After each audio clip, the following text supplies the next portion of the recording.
Hey everyone, today we're taking a look at the Inart 112th Bajie from Black Myth Wukong by Queen Studios. I'm not sure if I'm pronouncing his name right, so if not, feel free to politely correct me in the comments. Huge thanks to Queen Studios for sending this out to me for review. Very excited for this one because I love anthropomorphic animals.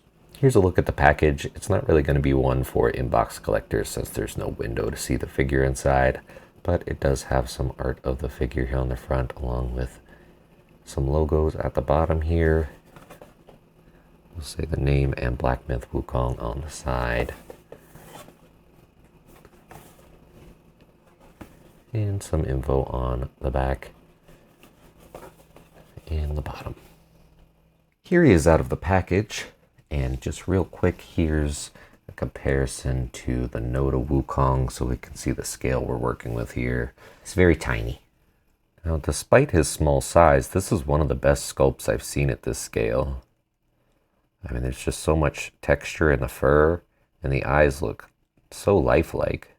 They're very glossy. I would assume they're separate pieces that were inserted. The mouth is articulated. And even that, the tongue's painted well. There's a lot of detail inside the mouth. The little tusks are semi-flexible, so I don't think you're going to have any issues with those breaking or anything.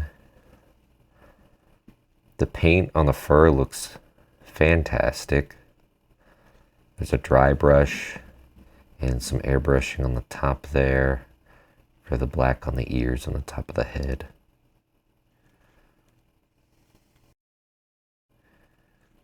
And then that fur also comes down onto the neck, also painted very well and sculpted fantastically. I just can't get over how good the fur looks. Then for his outfit, well, he has a little bit more fur on the chest. You can see underneath this. And the skin tone's painted well.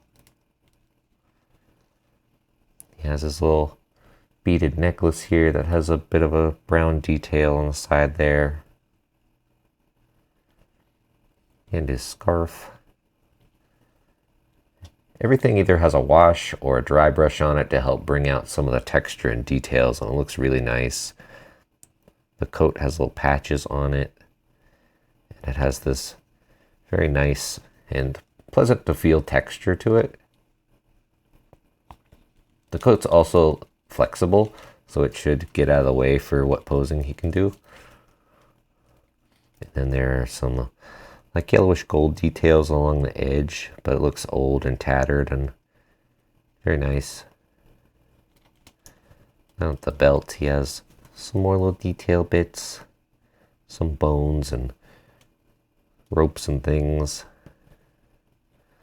This is also flexible, his little skirt, as well as these two flappy bits. And it's a little bit dirtier down at the bottom where it would drag the ground and has some nice variation in the tattering and holes.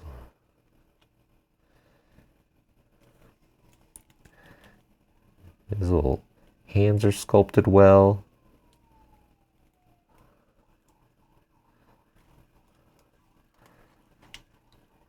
And his little feeties as well.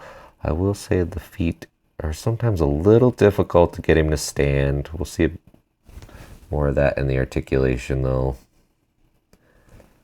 But they are painted well, and they look like little pig feet, and they have the extra little nails on the back there, and like this digitigrade design.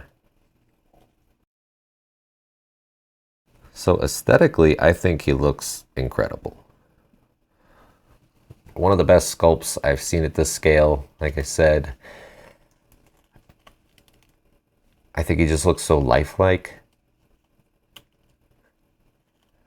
I haven't played the game, but from what I've seen of the game, he looks exactly like the model from the game, so no complaints there. That being said, he's not gonna pose the best because of the size, and that's more just limitations due to the design than anything.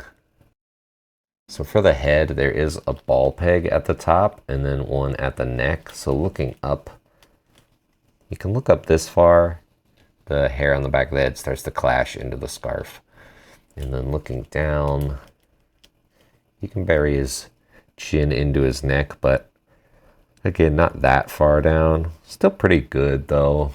And then he does have some side-to-side tilt, and can move that around and get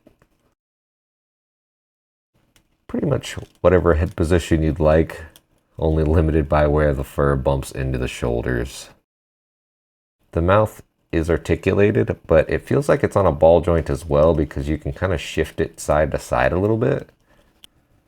I was initially trying to be more careful with the jaw just because I didn't really know how much range it had, but really pushing its limits here, you can get it open quite a bit, and you can see there's like a ball hinge in the back there. And when it's open all the way like that, you can really shift it to the side. You get some very interesting expressions that way. So that's pretty fun. At the shoulders, these will go up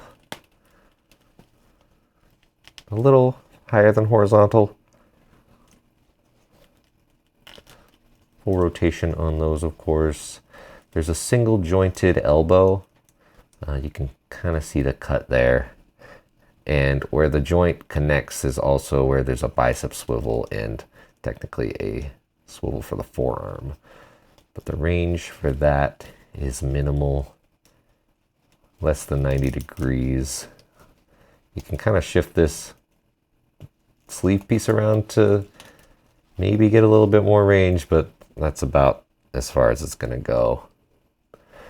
But then the forearm in here is on a little ball joint that lets you move it up more. So with that, kind of get about 90 with both joints to where the hand is positioned.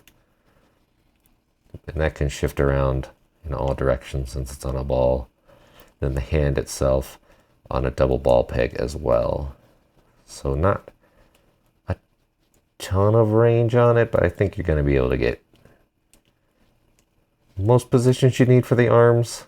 I don't know how dynamic this little guy poses, but I think he'll be all right. For the waist, it's just one big ball peg at the waist.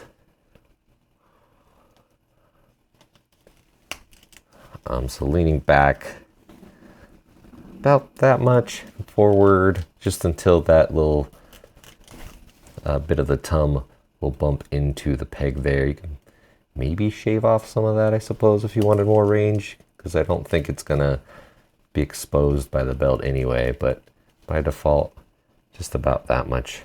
And then side to side tilt and pretty good rotation as well. At the legs, these will go out this far to the side, a little limited by the skirt piece.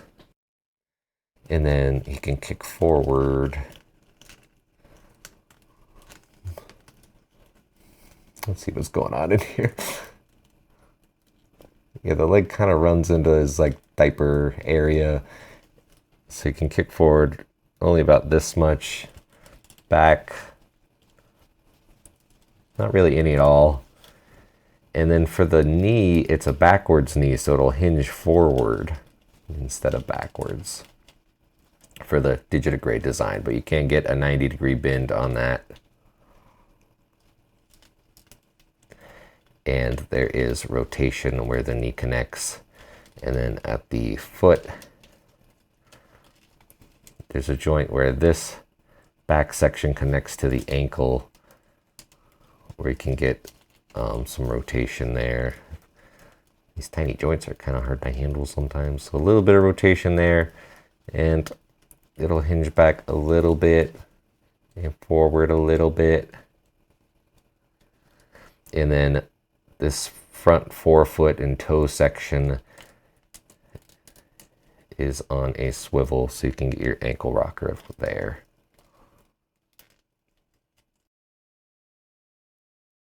So certainly not the best range, but I think the draw for this one is going to be more the sculpt and the overall look of him. and then maybe their Wukong figure will be the one that really poses. For accessories, these open hands will come on him in the package. It'll also come with this orb that you can kind of stuff into the open hand. I wouldn't say it's the most secure fit though. It's also sculpted nicely and painted well. There's a little gold bit on the top, and the bottom looks weathered and patinaed. Fist hands, tightly gripped hands that can be used to hold his mirror. And this is sculpted and painted very nicely.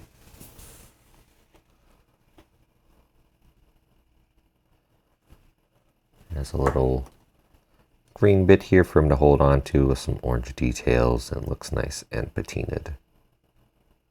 A pair of more loosely gripped hands that can be used to hold the 9-tooth rake. And here's the aforementioned rake.